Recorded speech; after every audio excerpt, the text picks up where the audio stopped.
Hello mga kamarkada, this is Miriam. I'd like to share with you today's kaganapan. Nandito nga pala ako sa Pilipinas ngayon for my holiday.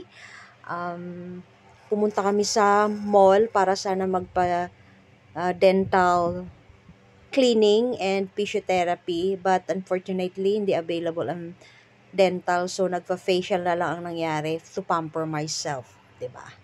So, ayan, yung physiotherapy by Monday pa, naka-schedule. So, ang ginawa na lang namin ay nag-grocery kami, bumili ng aming pangangailangan sa bahay, at bonding na rin with my favorite boys, but not complete. Kasi yung aking dalawang boys ay nagpaiwan sa bahay. Ang kasama ko lang ay ang aking youngest and then my eldest son and my husband, of course.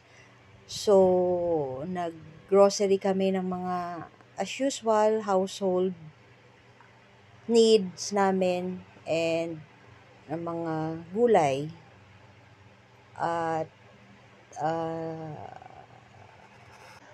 masarap mamili lalo na kung may pera ka. So, pero kailangan din natin magtipid kasi hindi madaling kitain ang pera, pero madaling gastusin. So, ayun, pili-pili kami ng aming mga needs. But, I'm very happy kasi nakakita ako ng fresh na mustasa, my favorite leafy vegetables. So, for tonight's dinner, we will have sinigang sa miso, bangus with sinigang sa miso. So, ayun na nga, pauwi na kami.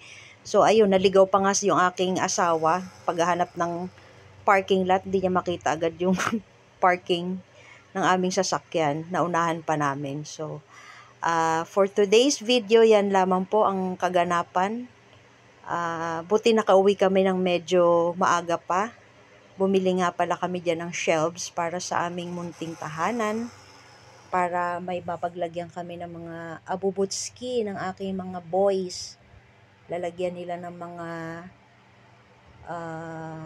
kung anik-anik. Okay, that's it. Bye!